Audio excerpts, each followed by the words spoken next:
आठाने की छारिया आठाने का पान, चल मेरे घोड़े पाकिस्तान। पाकिस्तान की पहली गली में रहता शौकत अली को गोली लगी, सारी दुनिया रोने लगी। सिला, मैंने तुम्हारी कॉपियों पर नए कवर चढ़ा दिए, अब जरा एहतियात से इस्तेमाल करना। जी आपी, मैं एहतियात से इस्तेमाल करूंगी। सिला, तुम्हें पता है मैं बाबा की शादी में नए कपड़े पहनूंगा। दुआ आपी, वैसे हम बाबा की शादी में कौन से कपड़े पहनेंगे? बाबा ने ऐसे तो नए कपड़े ले दिए, हमें भी बनवा देते। सिला, फजूल बातें मत करो। तो दुआ आपी, हम बाबा की शादी में क्या पुराने कपड़े पहनेंगे? और वैसे भी वो हमारे बाबा की शादी है। सिला, अब्बा हमें अपनी शादी पर नहीं लेके जाएंगे। क्यों आपी? इसलिए कि अब्बा उस औरत को अम्मी की जगह पर लेके आ रहे हैं। सिला, तुम इसे छोड़ दो, मैं और तुम जाएंगे बाबा की दुल्हन लेने, वो बहुत अच्छी है, इसे नहीं जाना तो ना जाए। तुम्हें बड़ा शौक हो रहा है अब्बा की नई दुल्हन लाने का? जब वो आएंगी ना तो मैं तुमसे पूछूंगी कि वो कितनी अच्छी है। तो आपी, क्या बाबा की दुल्हन अच्छी नहीं है? क्या फजूल बातें कर रहे हो तुम लोग? वो बहुत अच्छी है, तभी तो तुम्हारे बाबा उसको घर लेकर आ रहे हैं। देखा, मैंने कहा था ना, दुआबाजी तो वैसे ही सबसे जल्दी रहती है। सिला, हम तो खेलें। दिल को ऐसी चुप लगी है, दिल हुआ गुमसुम, बेबसी की हूँ मैं मारी, आसरा हो तुम।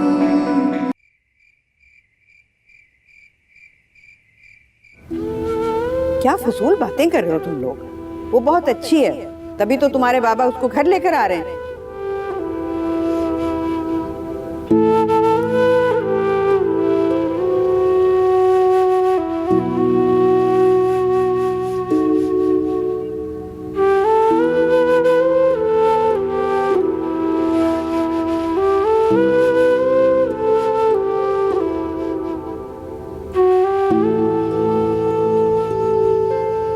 मैं तो हमेशा यही कहती हूँ, मेरी दुआ बहुत अच्छी है, मगर कभी कभी पता नहीं क्या हो जाता है तुम्हें।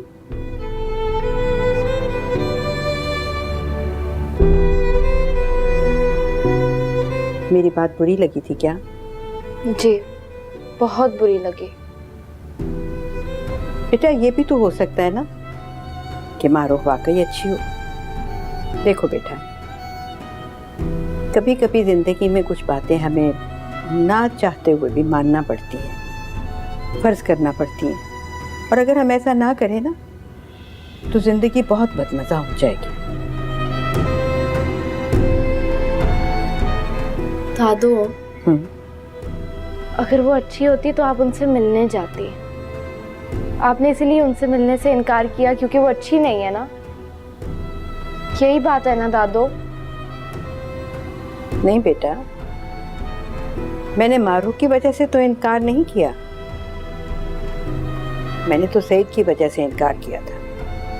खैर, तुम ये बातें छोड़ो, मैं तो तुम्हें ये समझाना चाह रही थी बेटे कि शानी और सिला के सामने मारूफ की बुराइयां मत करना। वो छोटे हैं अभी, उनके जहन बहुत मासूम है, और अगर उनके दिमाग में कोई ऐसी बात बैठ गई तो जिंदगी मुश्किल हो सकती है। मेरी बात समझ रही हो ना?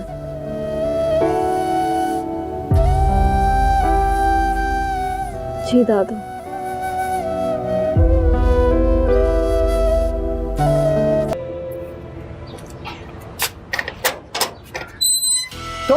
तुम्हारी जुर्रत कैसे हुई है यहाँ आने की? अम्मा जी, मैं आपसे बात करने आया हूँ, मेरी बात तो सुने। दफा हो जाओ यहाँ से। देखिए अम्मा जी, मेरी बात सुने, दुआ ने ना मुझ पे घटिया सा इल्जाम लगाया है। अरे तू जाता है कि नहीं, वरना मैं बुला लूंगी सारे मोहल्ले को, रही सही कसर वो पूरी करेंगे। ठीक है, जा रहा हूँ। वो तो पुराना ताल्लुक था इसलिए सुलह करने आ गया था, लेकिन अम्मा जी एक बात याद रखें, ऊपर वाला एक दर बंद कर देना तो 100 दर खोल देता है। अरे चल जा। जा रहा हूँ।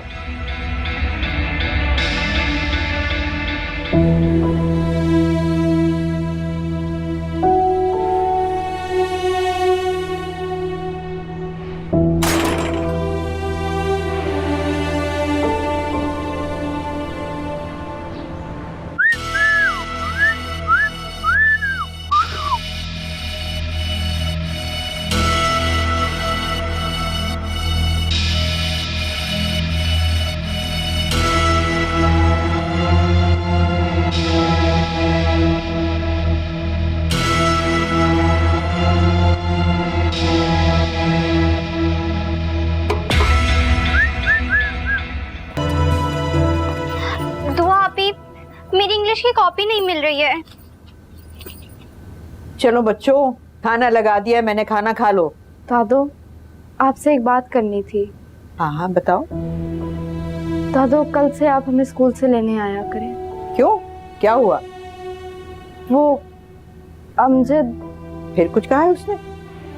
नहीं दादू, वो हमें मुस्कुरा कर देख रहे थे।